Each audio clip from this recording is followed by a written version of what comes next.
proteomics. These are the data classes that we have to deal with. Everybody's familiar and excited about genomics data, but there's high dimensionality throughout, even in terms of what we measure in terms of patient outcome, in terms of we're not just measuring disease, we might be measuring 300 different toxicities that we're trying to characterize. On top of that, we're measuring all these standard traditional measures in the lower corner here, dealing with, they're taking concomitant medication, the other sorts of things going on in here. And these are true clinical studies and outside of clinical studies. So I once made the analogy that everybody's talking about the big P problem, the little n problem, but really it's when you're looking at interactions, it's a big P by Q problem. It's really, you're trying to look at those interactions floating around there, or it may be with genetics or proteomics would be, P by Q problem. And really, it gets worse than that because ultimately you're looking at multiple different endpoints. So multiplicity plays a role as well. So there's these two components going on which I think make trials difficult to do nowadays. Is the fact that not only do we think the efficacy varies, but of course we think it could vary in all these different ways. So these two interplays going on there. Let's see. Just want to make sure I'm keeping to some reasonable time here.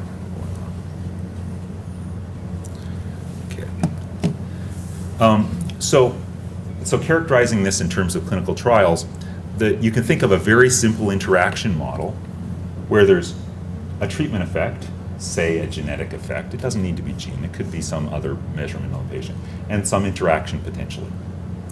And so there's two cases. The one we hope for in many respects, it makes the statistics easier, that the treatment's essentially effective regardless of the other stuff. There might be different baseline factors, but it's going to work pretty much for everyone. It makes the story easier to tell in the paper. It makes power better. But then there's the one where I've said a couple times now, where it makes more complicated. And so I just want to make it simpler and simpler as we show these examples before I make some proposals of what to do. So in terms of gene expression, that might be that treatment B is better than treatment A uniformly, even though there might be some prognostic effect or some main effect with respect to expression. This more complicated story is one where treatment B is better than treatment A in some areas and not in others. So for instance, there, treatment B is better, there, treatment A is better. There's lots of issues here. What do you tell people? Do you have power to detect it? What's going on? And so if you truly understood and believe this, you could come up when there are people who are interested in what the right treatment policy is.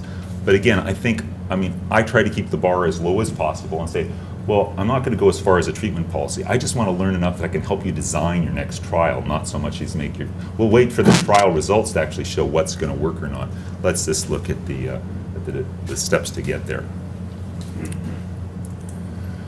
But I also wanted to show a parallel. I work closely, Charles Cooperberg and others down the hallway, work a lot on GWAS studies, genome-wise association studies, and environmental factors. And so really this is the same problem. Statistically, it's one where you might replace treatment by some environmental factor, and you're looking for a gene effect environmental factor, and it's how the gene and environment interact. So I just wanted to show the equivalent plot sort of outside the randomized clinical control setting. And thinking about gene-environment interactions, they're potentially of a certain dimension, but gene-gene interactions are a much higher interaction situation. But the plots are similar. I mean, something easy would be that there's some genetic effect, but it's in the same direction across all the levels of this environmental variable. Of course, it could be more complicated in that it could flip, and it's the same story, some of the same statistics, which is why we collaborate on these problems, is because the multiplicity issues, the low signal issues, they're sort of uniform across these general topic areas. And where do we learn about these things? So I think it's useful to go through the stages of clinical trials that are commonly done in oncology. So phase 1, where you look for a safe dose or side effects or early activity.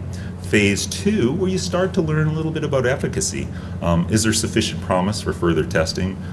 You might get a better read on some of the toxicities. You might refine the dose. You're going to compare it with your friend's results in a different study. But in this new world where everything varies, it becomes much more difficult to actually do that phase 2 study. Do you do a big phase 2 study and collect the genomic data and then hope to have an estimate of whether there's an interaction so you can help you design your phase 3 study? So that's why I have that red modeling sign here.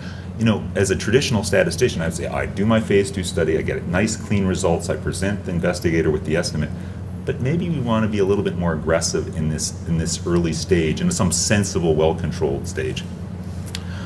If you can figure out the right design, then you go to phase 3 and you do the stochastic proof that makes everybody randomize it, you compare whether the treatment's better. But this is the other place where a lot of modeling happens. At the end of this negative phase 3 study, you have the genomic data. You say, for the next time around, could I have done a better job here? Could I have found some interactions? So those two spots are where modeling happens.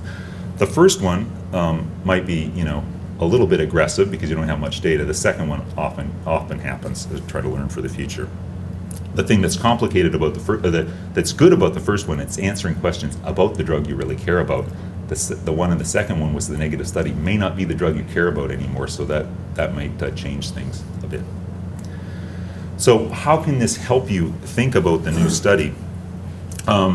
If you could find that group, then you could say, how am I going to design the study, the next study? When it would be something where, if you could find the group where, suppose there is an interaction, that's sufficient, that's necessary but not sufficient. But if you found that subgroup where that treatment actually performed better based on your phase 2 data or prior data, you might send those patients who are in that group, call them R positive, and then randomize them to treatment and control.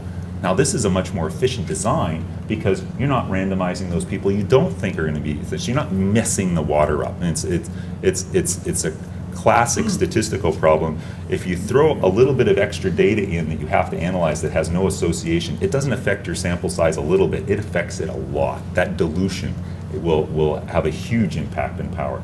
So that's sort of the ultimate result of what I'm looking for. If you can find these interactions, if you know they're real, then maybe you can design a study that's more efficient to actually answer the question you're interested in terms of treatment. Of course, there's a disadvantage down here in the red. If you're really interested in the marker, not the treatment, I'm often interested in the treatment, not the marker, this doesn't answer the question, doesn't prove the question, right? Because you can't test the interaction in the new study, you just have it for the answer for the treatment. So in that case where you know less about it, you might do a more traditional study where you measure, you might have the sample sent in as the patient registers. They're either expected not to be active, but you don't really know for sure, because that's usually we're in the state of not really knowing. And the ones you really think probably are going to benefit, we don't know. But you randomize everything, and at the end, you'll then be able to test the interaction in a well-controlled, formulated way. You'll be able to make treatment decisions in terms of this, if you have enough power, but also come away with an understanding of what that marker means in terms of the patients. So there's the ultimate goal. Just to put this in some real context, there's a breast cancer study that this opened that uses a gene expression score to essentially do this. It was developed elsewhere. It's called Oncotype DX, and many of you may be familiar with it. But it's interesting in the sense, as a statistician, this gene expression score, fairly simple, 16, 21 genes, was developed and found as a main effect. And that's what most of, as Neil says, we work in adaptive regression models. Even though I built models with interactions, mostly I was looking for prediction of a patient. But what we're talking about here with interactions, really you're trying to predict the treatment effect. So it's developed as a prediction of a treatment, but not, of a patient, but not of a treatment effect. So the interesting thing was when you actually applied this to other data sets, it actually showed which patients would benefit from chemotherapy or not. So now there's a new study to actually formally test that, to really sort of prove that hypothesis. And it's based on the fact that patients have the right expression of that Oncotype DX score, one would expect chemotherapy to be helpful. As part of that, there'll be a second stage of trying to figure out what the right cut point is and how good that expression score is. And so this is I always like, this is a nice example. That's a simple idea. We're going to take the marker positives, we're going to randomize them. But of course, the reality is always, it gets complicated with the stuff you need to do. So the part of this slide, which is interesting, is that this gene expression score, lots of patients coming in. This is a big study. Lots of patients coming in. The gene expression score is measured. If it's greater than 25, you don't think those patients really aren't going to benefit from chemotherapy, so they're out. So think of that design I had a couple slides back. This is the targeted design. If you're less than 25, you're going to have to discuss the randomization. You're probably going to lose a few patients there. But then these patients are going to be randomized to chemotherapy, no chemotherapy, with the difference in therapy there. You're going to measure the gene expression score between 13 and 45 and stratify in that, but you also do some analyses later on. So this is that targeted design, if you're so lucky to find the expression score to take you there. How do I think about this? Now I'll get mathy for a sec. How do we want to think about all that stuff? This varying effect idea has really been around a long time, and really it's thinking about all sorts of classes of regression models where you think about two components. This might be treatment Z, X some other covariate values, and there's a main effect, there's a prognostic effect of X, but there's also the relationship of treatment to outcome depends, with Z as treatment, depends on these covariates. So it's an interaction model, but you think of that smooth curve, and that's what's going on underneath mathematically. And in terms of thinking about statistics, it's probably easier to think about if you partition the variables into U and V, where U are solely prognostic variables that don't affect treatment. You know, that might be, I don't know, pick one that for a certain disease that might matter, age or something like that within a range that might not affect. And V might be some genomic thing related to the disease itself. And you want to be able to track those that are varying with respect to those values. So now this is the slide that it gives me more of a sense like it's a field trip, not a field trip. You know, I was presenting in front of my son's class. So what exactly we're talking about in terms of a trial? We're trying to either not only estimate those prognostic groups, those low-risk subgroups, or those high-risk subgroups. We're going to try to characterize those places where the treatment effect works. Thinking about this, whether it be a cohort study or a survival study. That's in pictures what we're trying to do. And the reason why I draw them in terms of